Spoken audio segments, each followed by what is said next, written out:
요한복음 7장 53절에서 8장 20절까지 말씀입니다. 찾으셨으면 한 절씩 교독하시고 마지막 20절은 함께 읽겠습니다. 제가 먼저 읽습니다. 다 각각 집으로 돌아가고 예수는 감람산으로 가시니라.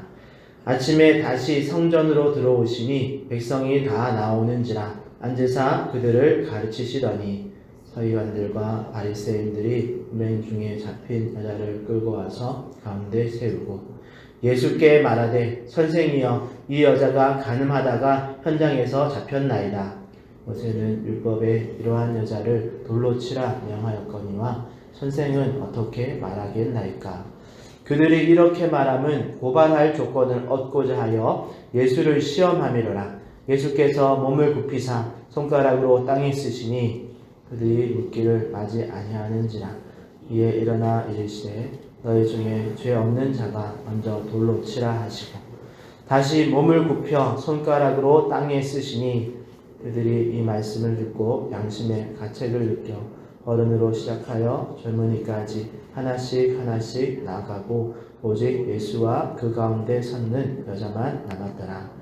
예수께서 일어나사 여자 외에 아무도 없는 것을 보시고 이르시되 여자여 너를 고발하던 그들이 어디 있느냐? 너를 정죄한 자가 없느냐? 대답하되 주여 없나이다. 예수께서 이르시되 나도 너를 정죄하지 아니하노니 가서 다시는 죄를 범하지 말라 하시니라. 예수께서 또 말씀하여 이르시되 나는 세상의 빛이니 나를 따르는 자는 어두움에 다니지 아니하고 생명의 빛을 얻으리라. 바리새인들이 이르되 내가 너를 위하여 증언하니 내 증언은 참되지 아니하노라. 예수께서 대답하여 이르시되 내가 나를 위하여 증언하여도 내 증언이 참되니 나는 내가 어디서 오며 어디로 가는 것을 알거니와 너희는 내가 어디서 오며 어디로 가는 것을 알지 못하느니라. 육체를 따라 판단하나 나는 아무도 판단하지 아니하노라. 만일 내가 판단하여도 내 판단이 참되니 이는 내가 혼자 있는 것이 아니요 나를 보내신 이가 나와 함께 계심이라. 너희 율법도 증언이 참되다 기록되었으니 내가 나를 위하여 증언하는 자가 되고 나를 보내신 아버지도 나를 위하여 증언하시느니라. 이에 그들이 묻되 너희는 나를 알지 못하고 내 아버지도 알지 못하는도다. 나를 알았더라면 내 아버지도 알았으리라. 이 말씀은 성전에서 가르치실 때에 헌금함 앞에서 하셨으나 잡는 사람이 없으니 이는 그의 때가 아직 이르지 아니하였음이로라. 아멘. 오늘은 심판이 아닌 기회라는 제목으로 하나님의 말씀을 전하려고 합니다. 오늘 본문은 두 가지 이야기로 구성되어 있습니다. 1절에서 11절까지는 우리가 잘 아시는 간음하다가 붙잡혀 온 여인에 대한 이야기이고, 그리고 12절부터 20절까지는 예수님이 나는 생명의 빛이다 라는 그런 주장을 하셨고 이것을 책잡으려는 바리새인들에 대한 이야기입니다. 이 두 이야기는 시간과 장소가 조금 다릅니다. 간음하다가 붙잡혀온 여인의 이야기는 2절에 예수께서 다시 성전으로 들어오신 직후에 아침에 있었던 이야기이고 12절부터 나오는 나는 생명의 빛이다 라는 그 말씀을 하신 것은 20절 말씀에 보니까 이 말씀은 성전에서 가르치실 때 헌금함 앞에서 하셨던 이야기입니다. 그래서 이 하나의 주제의 이야기가 아니라 서로 단락이 완전히 다른 그런 이야기죠. 그런데 두 이야기에서 공통된 부분이 있습니다. 그것은 바로 바리새인들은 어떻게든 심판하려고 하고 예수님은 어떻게든 이 기회를 주려고 한다라는 거죠. 하나씩 우리가 살펴보면 먼저 1절에서 6절 말씀, 서기관들과 바리새인들이 아침부터 어디서 어떻게 그렇게 간음하다가 현장에서 잡힌 여인을 끌고 왔는지는 알 수 없지만 6절에 보면 그들이 이렇게 말함은 예수님을 고발할 조건을 얻고자 하여 예수님을 시험함이로라 라고 분명히 기록되어져 있죠. 그리고 7절에는 그들이 묻기를 맞이 아니하는지라, 즉 빨리 대답을 하십시오. 이 여자를 어떻게 할지 빨리 대답을 좀 하십시오 라고 이렇게 다그치는 모습을 볼 수 있습니다. 결국 이들은 이 여인을 데려온 목적이 율법의 어떤 바른 이행, 그러니까 뭐 어떤 정의 구현 이런 것이 아니라 결국은 예수님을 칙잡기 위해서 예수님이 어떤 대답을 하든지 그것을 빌미로 예수님을 시험하려고 하고 있는 거죠. 그리고 어제도 우리가 분별력에 대한 이야기를 나누었지만 이들은 지금 여인에게 어떤 변명할 수 있는 그런 것들, 대답할 수 있는 그런 대답을 들을 기회도 주지 않고 예수님을 향해서는 빨리 판결을 내리라고 그렇게 다그칩니다. 그러니까 이들에게는 분별력이라는 것이 이미 사라지고 없죠. 그저 상대방을 향한 심판을 하려고 하는 그런 의도만 가득합니다. 어떤 면에서 생명을 살리기 위해서 주신 하나님의 법인 율법을 그저 심판의 도구로 그냥 무기로 사용하고 있는 거죠. 어떻게 보면 우리의 모습에는 이런 것이 없는가 생각해 볼 수 있겠죠. 특히나 어떤 사람이 어떤 잘못을 하거나 어떤 질책할 그런 모습을 발견할 때, 그런 건수를 잡았을 때 그것을 가지고 어서 빨리 그것을 이렇게 드러내고 공개적으로 공증을 받아서 다른 사람들에게도 그걸 알려가지고 그것이 잘못됐다는 것을 공증을 받아서 상대방을 심판하려고 하는 그런 처벌하려고 하는 마음이 우리 가운데 먼저 막 일어나고 있지는 않은가, 우리의 모습을 잘 살펴볼 필요가 있겠습니다. 여러분, 신앙이 차가워지면 사람을 향한 어떤 그 고치려고 하는 어떤 기회를 주려고 하는 그런 마음보다 오히려 빨리 판결하고 판단하고 그 사람을 이렇게 해하려고 하는 그런 마음이 우리 가운데 먼저 일어납니다. 그러기에 우리의 모습, 특별히 어떤 문제를 볼 때에, 만났을 때에 우리가 어떻게 반응하는지 우리의 모습을 잘 주의하며 살펴야 되겠습니다. 그리고 주변 사람들 이런 성화에 예수님이 이제 반응하시죠. 그것이 7절부터 11절까지인데요. 6절에 보니까 잠시 몸을 굽히사 손가락으로 땅에 쓰시니 라는 말씀이 이어져 있고 침묵하시면서 잠깐의 시간들을 가지십니다. 그런데 다른 성경에서도 마찬가지지만 이 몸을 굽혀서 땅에 쓰신 글이 어떤 내용인지는 알 수가 없습니다. 오늘 이 사건은 요한복음에만 기록되어져 있는 사건이다 보니까 요한복음에서도 아무런 근거를 남겨놓지 않기 때문에 예수님이 무슨 내용을 기록했는지를 알 수 없습니다. 그리고 사람들이 다그치니까 7절에 이렇게 대답합니다. 너희 중에 죄 없는 자가 돌로 치라 라고 말씀하시죠. 그리고 다시 침묵하시면서 땅에 글을 쓰십니다. 여러분, 어떤 글을 쓰신지는 모르지만 예수님이 그렇게 침묵하시면서 많은 사람들이 또 예수님의 행동에, 땅에 뭔가를 쓰는 행동에 주의를 기울이고 아마 땅에 쓰는 글을 보았을 것입니다. 그리고 그 글의 내용은 우리가 알 수 없지만 그 글을 보고 한 사람 한 사람씩 손에 들고 있던 그 돌을 땅에 버리고 그 자리를 떠납니다. 그리고 9절에 보니까 오직 예수와 그 가운데 섰는 여자만 남았더라 라고 기록합니다. 그리고 11절에서 예수님도 나도 너를 정죄하지 아니하노니 라고 말씀하시죠. 그러나 거기서 끝나지 않고 가서 다시는 죄를 범하지 말라라고 당부하시면서 오늘 이야기가 끝납니다. 그러니까 예수님의 나도 너를 정죄하지 아니하노니 라는 이 말은 그냥 죄를 묵인하거나 그냥 방치하는 것이 아니죠. 그보다 더 중요한 것을 지금 이 여인에게 말해주고 있습니다. 그것은 다시 가서 다시는 이 죄를 범하지 말라. 새로운 기회를 주시고 이를 통해서 새로운 삶을 살 수 있는 또 생명을 주기 위한 그런 말씀으로 이야기를 마무리하고 있는 거죠. 그리고 이어지는 12절에서 20절의 말씀에 보면 예수님께서 성전 헌금함 앞에서 나는 세상의 빛이니 나를 따르는 자는 어두움에 다니지 아니하고 생명의 빛을 얻으리라 라고 가르치십니다. 참고로 여기 나와 있는 성전 헌금함이 있었던 장소는 그 당시 헤롯 궁전의 여인들의 뜰이라는 장소에 이 헌금함이 있었습니다. 거기는 남녀가 불문하고 다 아무나 드나들 수 있는 그런 장소였고 또 특히 이곳 가까운 곳에 사나들인 공의회가 모이는 장소가 있었습니다.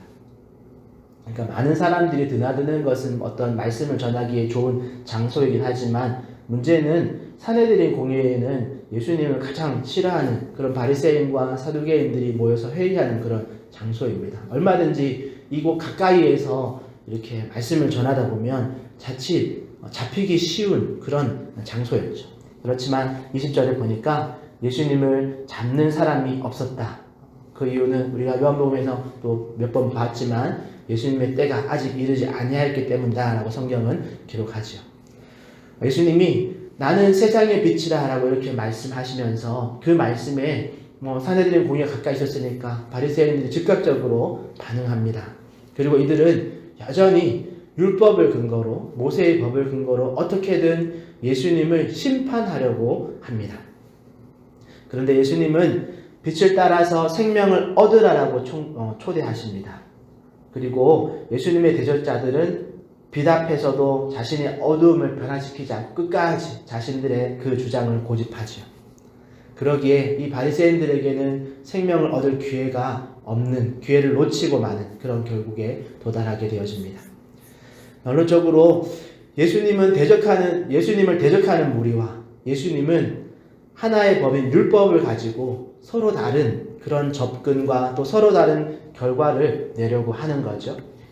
대적들은 율법을 가지고 심판하려고 합니다. 공격하려고 하죠. 예수님은 반대로 회복시키려고 합니다. 이 대적들은 이 율법을 가지고 죄를 확대 해석하고 예수님은 거기에 은혜를 제시하는 거죠. 대적들은 과거의 규정에 매여서 이 율법을 오래전부터 우리가 지키고 따랐으니까 이 율법을 집행해야 된다라고 말한다면 예수님은 미래를 제시합니다. 다시 살 수 있는 기회, 다시 잘 살아봐라 라고 말씀하신다면 대적들은 심판이 목적이고 예수님은 기회를 주시는 것이 목적입니다. 대적들은 분별력을 잃고 어두움에 계속해서 머물지만 예수님은 빛으로 나올 것을 초대하고 계십니다. 오늘 본문 15절에도 말씀하셨습니다. 이렇게 예수님은 죄를 심판하려고 오신 것이 아니다라고 분명하게 말씀하십니다. 오히려 생명의 빛으로 새로운 삶의 기회를 주시기 위해서 오셨음을 예수님이 말씀하고 계시죠. 그리고 하나님의 법인 율법의 원래 의도도 사실은 사람을 심판해서 끝내기 위한 그런 방법으로 율법을 주신 것이 아닙니다. 율법은 하나님께로 돌아올 기회를 주기 위해서 우리에게 주신 것입니다. 그리고 따지고 보면 국가의 헌법이든 또 여러분 세상의 일반적인 법들도 그 법의 제정 목적은 심판을 하기 위해서 만든 것들이 아닙니다. 모든 법이 다수에서 소수를 보호하기 위해서, 강자에게서 약자를 보호하기 위해서 만든 법들이고 또 악한 것에서 선한 것을 보호하기 위해서, 보존하기 위해서 만들어진 법들이죠.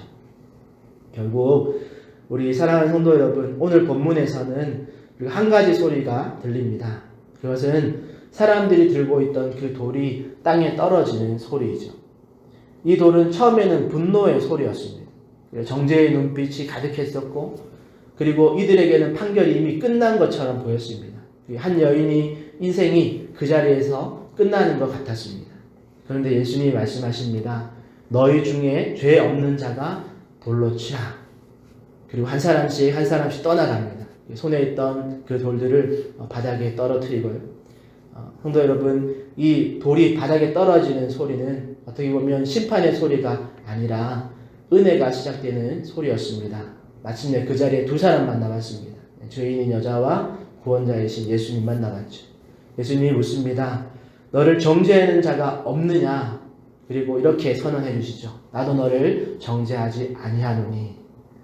여러분, 이것이 복음입니다. 예수님은 죄를 모른 척 하신 것이 아닙니다. 죄보다 그 사람의 앞으로의 미래가 있음을 아시고 그 기회를 주시는 것이죠. 우리는 종종 하나님이 우리를 평가하고 계신다라고 착각합니다. 그래서 우리가 실수했기 때문에, 우리가 넘어졌기 때문에 이제 기회가 없고 다 끝났다라고 느낄 때가 있습니다. 그러나 오늘 말씀은 분명히 이렇게 말합니다. 하나님께서 우리의 인생을 심판하려고 하시는 것이 아니라 하나님은 우리에게 기회를 주시는 분이다라는 것을 말씀하고 있다는 것이죠. 여러분, 이 말씀을 여러분 우리의 믿음으로 잘 받으시기를 바랍니다. 그래서 예수님이 이렇게 말씀하십니다. 가서 다시는 죄를 범하지 말라. 이 말씀은 정죄가 아닙니다. 새로운 삶으로의 초대이죠. 그리고 이후에 예수님은 이렇게 말씀하십니다. 나는 세상의 빛이다. 여러분, 빛은 우리를 드러내기 위해서 오지만 그 목적은 그 빛이 우리를 통해서, 우리를 드러냄을 통해서 우리를 무너뜨리기 위해서 비추는 것이 아니라 오히려 우리의 앞길을 보여주기 위해서 비친다는 것을 꼭 기억하시기를 바랍니다. 그러기에 오늘 예수님은 우리에게 이렇게 묻고 계신 거죠. 너는 돌을 두고 서 있겠느냐? 아니면 빛 가운데로 걸어오겠느냐? 라고 질문하십니다. 혹시 여러분 가운데 스스로를 정죄하며 또는 누군가를 정죄하며 살아가는 분이 계십니까? 스스로를 정죄한다면 나는 이제 안 돼. 나는 이미 끝났어. 다 늦었어. 하나님도 나를 보시고 실망하셨을 거야. 라고 여러분 그렇게 스스로를 정죄하며 살아가는 분이 계십니까? 오늘 주님은 이렇게 말씀하십니다. 나도 너를 정죄하지 않는다. 그리고 이것은 끝이 아니라 은혜의 시작이죠. 우리가 다시 걸어갈 수 있는 그런 기회를 주신 줄 믿습니다. 그리고 오늘이 이렇게 다시 걸어갈 수 있는 그런 기회의 날인 줄 믿습니다. 그리고 오늘 우리 가운데 이런 은혜가 주어지고 이런 기회가 주어졌음을 기억하시고 여러분 꼭 기억하실 것. 복음은 이렇게 우리가 들고 있는 그 정죄의 돌을 내려놓는 순간 시작된다는 것. 그리고 그 정죄의 자리에서 일어나서 빛 대신 예수님을 따라 걸어갈 때에 생명이 우리 가운데 주어진다는 것. 이것은 심판이 아니라 하나님이 주시는 새로운 기회임을 기억하시고 오늘 하루 가운데 이 새로운 기회 가운데 우리가 말씀 앞에서 하나님 붙들고 또 하나님과 동행함으로 또 살아가시는 주님의 길을 귀하게 따라가시는 그런 저와 여러분 되시기를 예수님의 이름으로 축복합니다. 기도하겠습니다. 하나님 감사합니다. 오늘 율법을 대하는 다른 두 반응을 보았습니다. 한 무리는 어떻게든 율법을 가지고 심판하려고 하고 그 안에 은혜를 찾아보기 어려운 모습을 보았고 그러나 예수님은 그 죄의 현장에서도 그 여인을 죄를 묻지 아니하고 오히려 그 여인에게 다시 회복을 할 수 있는 기회를 주시고 또 그 여인에게 다시 죄를 이길 수 있는 생명으로 초대하시는 그 하나님, 그 예수님을 우리가 보았습니다. 오늘 말씀을 통해서 우리의 삶을 잘 돌아볼 수 있게 해주시고 우리 성도 한 사람 한 사람도 오늘 하루 가운데 아버지 하나님 심판이 아니라 기회의 순간순간들을 살아갈 수 있게 해주시고 하나님이 우리 가운데 베풀으신 그 은혜에 감사하며 또 다른 누군가에게 우리도 기회를 주는 또 그들의 미래를 향해서 또 생명의 빛으로 나아올 것을 권면하고 살아가는 우리 모든 성도들 되게 하여 주시옵소서. 오늘 우리에게 주신 이 기회를 우리가 잘 선용할 수 있게 하시고 선을 붙들고 또 나아갈 수 있게 하여 주시고 주님의 귀한 발걸음 뒤를 따라서 주님의 제자의 삶을 살아가는 우리 모두가 되게 하여 주시옵소서. 감사하며 예수님의 이름으로 기도합니다. 아멘. 하늘에 계신 우리 아버지여 이름이 거룩히 여김을 받으시오며 나라의 임하옵시며 하늘에서 이룬 것 같이 땅에서도 이루어지이다. 오늘날 우리에게 일용할 양식을 주옵시고 우리가 우리에게 죄 지은 자를 사하여 준 것 같이 우리 죄를 사하여 주옵시고 우리를 시험에 들게 하지 마옵시고 다만 악에서 구하옵소서. 대개 나라와 권세와 영광이 아버지께 영원히 있사옵나이다. 아멘. 그래서 말씀 붙들고 기도하실 때에 하나님 오늘 우리 가운데 주신 귀한 은혜의 시간 또 기회의 날 우리가 잘 살아갈 수 있는 은혜 달라고 또 우리도 누군가에게 율법으로 심판이 아닌 기회를 줄 수 있는 또 그들에게 생명의 빛으로 나올 수 있는 그런 복음을 전하는 우리 한 사람 한 사람 되게 해달라고 또 여러분 개인 기도 제목 가지고 또 하나들을 위해서 여러분 주님 한번 찾고 통성으로 기도하며 나가겠습니다. 주여 하나님 감사합니다. 주님 앞에서 우리의 마음을 주님 앞에서 우리의 모습을 다시 한번 보내고 하나님 우리도 또 누군가의 어떤 허물을 보고 약한 부분을 볼 때 그것을 말씀을 듣는 율법을 가지고 공격하거나 또 심판하거나 정죄하려고 하는 것이 먼저 일어나지 않는 하나님의 것들을 돌아볼 수 있게 해주시고 아버지 하나님 우리 예수님을 닮아서 아버지 하나님 은혜를 베푸는 또 새로운 기회를 주는 생명으로 초대를 하는 분들 될 수 있게 해주시고 그렇게 우리가 은혜의 분야로서 오늘 하루를 살아갈 때에 하나님 우리 가운데 주신 귀한 하루라는 삶을 선을 쫓아서 선을 선택함으로써 예수님의 길을 쫓아가는 우리 한 사람 한 사람 되게 하여 주시옵소서. 그렇게 하나님께 주신 은혜의 귀한 하루 하나님의 의지에 주님과 동행함으로 나아가 살아가는 모든 성도들 되게 하여 주시옵소서.